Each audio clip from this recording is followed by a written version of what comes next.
taking over, that's a promise, not a threat. Uppercut, season off top, you stop breathing. Which card? We got plenty of cards. Yeah, no, the first one is the Shakur card from Top Rank. You know, where Shakur, you know, in his, well, I would say his official lightweight debut, you know, 12 rounds, you know, WBC eliminator. Ooh. You know, so that's of course that's Haney, of course, obviously, and then he'll be facing someone who would be considered an unknown Jap, not to me because he fought on the Triple G Murata card. He beat Nakatani. He beat a Wash Nakatani too, but yeah, Shuchiro Yoshino. Yeah. Now, obviously, you know, I mean, Shakur's already handled the unknown African, who's now, of course, in a place, you know, who has a spot on the Devin Haney Lomachenko card and everything like that. So I mean, Yoshino. I mean, I've seen him fight. I've seen two of his fights. Yoshino can actually fight. Like, you know, dude is not. I mean, he's not afraid to get hit. I mean, so like, I mean, he beat the fuck out of Nakatani. That's for damn sure. Yeah, he ends up. He's actually had the eye injury, so he's a good fighter. But I'll always remember Yoshino now because one day some woman on boxing Twitter randomly just went in my inbox and posted a zoomed in picture of Yoshino and was like, "Is this you, King P, or your twin?" I'm like, "What? You look like Yoshino? Like what?" I don't see it. I'm looking at his box track. I don't see that. Yeah, I don't see it either. I'm like, I know he ain't got that damn 1920s thick ass supervillain mustache. You know, so but yeah, that could really be a good fight. Yoshino is a tough guy, so it's not like, I mean, he's pretty fucking, you know.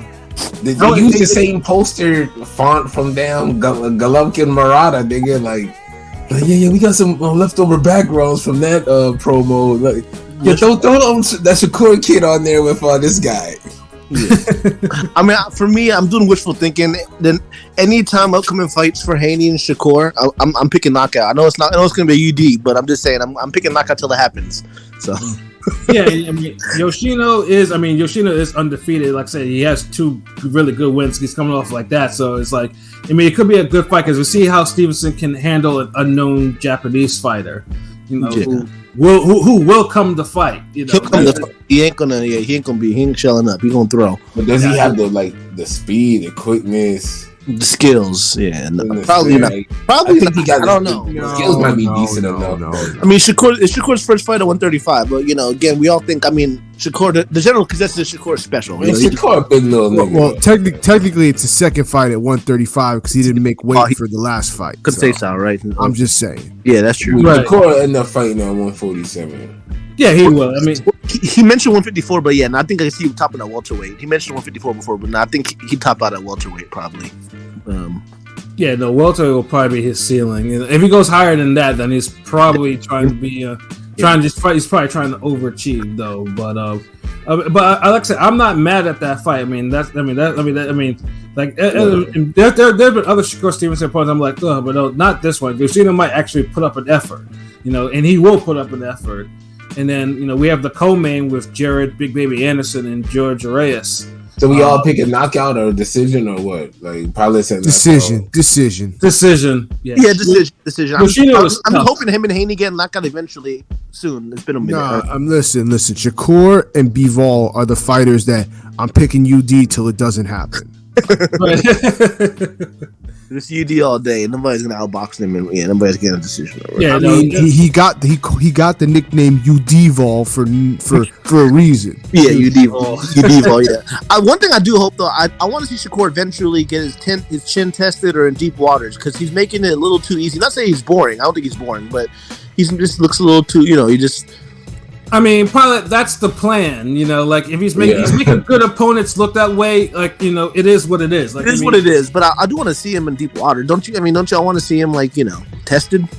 I mean, he will. That might have to be against the other young, talented guys in the game. Like, yeah. Right now, he's fighting I don't know how old this guy is, but he's another legit contender, undefeated. He's gonna have to take this dude's old.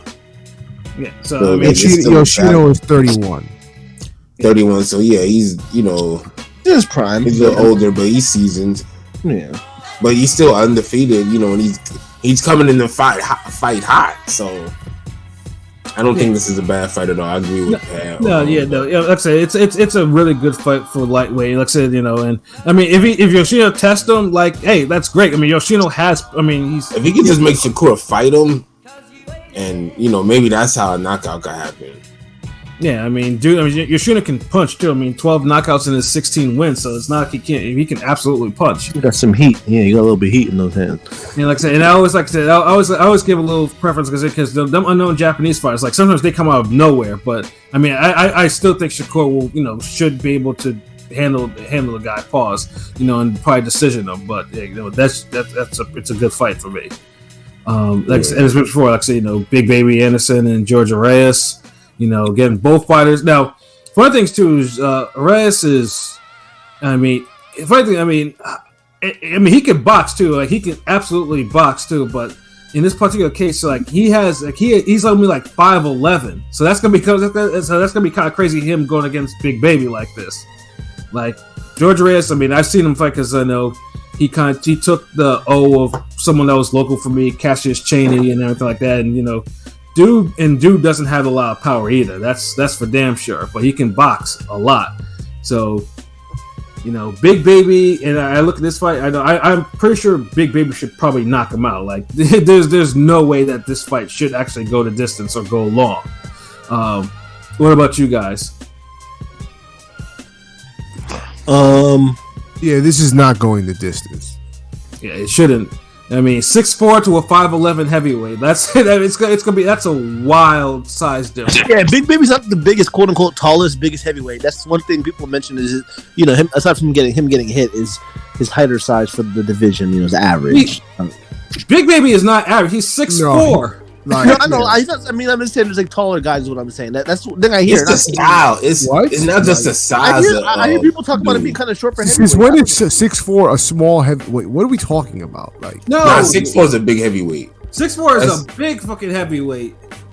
It might be above because because you're at the lower level of a big heavyweight. I mean, you got a big heavyweight is like champion. Obviously, you 6'3", but I'm saying most of the top heavy, Wilder, Fury are all 6'7", 6'6", 6'9". That's what I'm just saying. Those are big heavyweights. Big heavyweights. 6'4" is in the lower spectrum of the big heavyweights. Yes. Yeah, and 5'11", that's nigga, like that's Joe Frazier height. That's Joe Frazier height. Look, it could work, man. Like 5'11" ain't too short to compete with 6'4". The only difference is it's the style of the person who's 6'4". Jared Anderson, like he's like the aggressive Joshua Anthony. Like he's sharp, compact punches, kill you in the mid range, uppercut, left hook, quick hands. Like that's a lot to deal with at damn you 5'11". Yeah, exactly, and that's why I'm thinking to myself, like, I mean, Big Baby will probably knock dude out in probably maybe 3-4 rounds.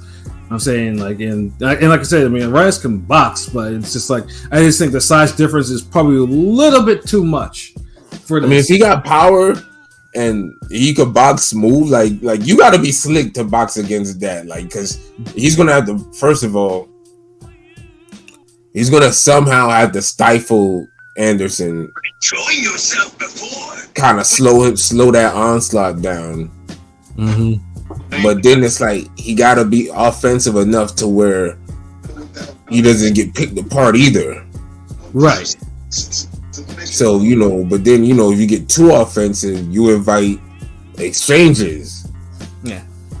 So it's a lot on the fucking table. Yeah, exactly. So I mean, last match I know Reyes is probably a pretty sizable underdog to this fight, But hey, I mean, you gotta step him up sooner or later. I mean, yeah, but I mean, surprisingly, he's like the rare Dominican fighter who doesn't have like a glossy knockout record, like 7 KOs in his 18 wins. Oh. Like he's kind of like a sweet scientist. Yeah, no, he is. For but no, he's slicing his ass off this weekend. Yeah, be better. Yeah, and because it will be an upset if Reyes actually does beat Big Baby. Then we'll be like, oh shit. Yeah. What do we do? Anderson don't make a lot of like big mistakes off rip to where you could be like, he could kind of do this, do that. Like people say he gets hit, but he's competent boxing. So I think I mean, Jared Anderson gets hit, but it's a part of more boxing. in a way because his style, he's pressuring you. Like he doesn't for his style, he doesn't get hit too much. He didn't get hit hard yet. Pause. Yeah, he hasn't got really hit. Rocked. So yeah, like people because he's coming to get you. When you coming to get somebody, niggas just throwing at you. You're not gonna slip, parry, block everything because you're coming to get them. Right. So yeah, like it's different if you're back foot boxing and you're moving around, lateral movement, getting your fucking Miguel Vasquez on and shit. then yeah, if you're getting hit, like I always thought a guy like Juan Guzman got hit a lot. Oh, he did, but he was just tough. Yeah, exactly. But just because you move on the back foot don't mean you're not hittable. So yeah, it goes both ways. But aesthetically pleasing, a lot of people they don't really give you credit unless you're boxing on the back foot. Yeah, right. Hence the whole he gets hit too much, or he's trying to knock you the fuck out. Like, yeah, he's gonna get hit a little bit. Right. The other guy is not trying to get knocked the fuck out. Word. It's different. Motherfuckers gonna be selling out when they're getting outboxed. Exactly. They're like, okay, I could take 3 or 4 more rounds of this. I'll get them. A motherfucker damn getting the threat of getting knocked the fuck out, maybe brain damage. He's like, oh shit, hold on, I gotta do something. This nigga, he ain't stopping. Dude, hold on. That's why when you do that whole anime shit in these fights, niggas be slowing down time to get all those thoughts off and shit. In real life boxing, that shit's going on in like 2-3 seconds. But yeah, this should be entertaining while it lasts. Right. Yeah. I mean, it should probably go. I mean, it should go probably no more. It shouldn't go past like 5 rounds. Unless of course Big Baby just happens to have a struggle night. And then the last fight on the main card is Keyshawn Davis versus Anthony Yidget. Now Keyshawn Davis, that dude. Talk about a fighter who keeps running his mouth. Like, that dude is on social media all day, every day. Definitely, yeah. But I mean, again, like he got a good personality. I'd rather have that than a cardboard personality. Like the dude doesn't promote himself. I mean, he keeps calling out Frank Martin like his thing. I'm like, not yet. You might want to slow down on Frank Martin. Not yet. But he builds up toward it. I don't mind it. Like, as long as he builds up toward it, he realistically trying to make that fight one day, couple years from now, whatever. A year or two. I mean, you get for that guy with less than 10 fights. He gets a tough. That's not easy for a guy with under 8, 8-9 fights. Yeah. Yeah, I mean, I think clearly there's a plan for him because I mean, Anthony Yidget, I mean, he's known for pretty much getting knocked out by Ivan Baranchyk and then Rolly too. I mean, although he did give them fairly hard fights. Didn't he beat? Who did he beat? Sandor Martin? Yes, he did beat Sandor Martin. So it's not like he's a good. Yeah, he did beat him, but yeah, the Baranchyk fight though. Yeah, that was in the WBSS tournament. Because he gets overpowered. That's his flaw. Yeah. I mean, Rolly. I mean, truthfully, I mean, I when that Rolly fight happened, I thought Yidget would outbox him, but yeah, Rolly's power kind of made too much of a difference. He felt that power. It's a big motherfucker for 130. Well, he's at 140 now, fighting for a title, but that's a big motherfucker. Rolly. I don't know. I honestly don't know how he made 135 for as long as he did, though. But yeah, I was about to say, I honestly don't know how you got a title shot. Yeah, at 140, yeah, and a tank fight, but whatever. If you can talk again, like I mentioned, if you got the personality, hell yeah, it serves Rolly purpose. Shit, so. Goes away. Goes to yeah. I'm all for him. This is the thing. You can keep running your mouth as long as you're backing it up in the ring and you're still training you got a purpose. So I mean, as long as you're fighting, talk your shit. If you're I'm not. Look, we love James Toney and he was running his fucking mouth and he did niggas ass. So but yeah, I mean, Tony had GOAT level boxing skills, so I mean, it was acceptable. Like if you're gonna talk cash shit, you gotta know how to whip a nigga's ass. And James Toney used to whip niggas' ass. I mean, Keyshawn doing that so far, like, you know what I mean? So we just got to keep it up. You can't, if you run your mouth at this level and you're putting yourself up there with a Frank Martin, then you got to keep delivering. You can't have an off night. Right.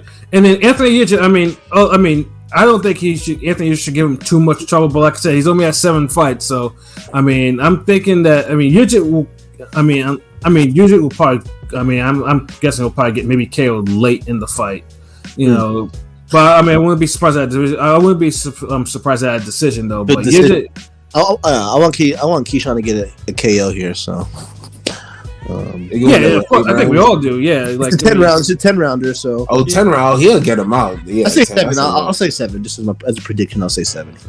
Yeah, he'll probably get him out of there like probably 8 rounds. Like, Yujit, he does have good movement and everything like that. But like I said, he just gets overwhelmed by power. He's awkward too.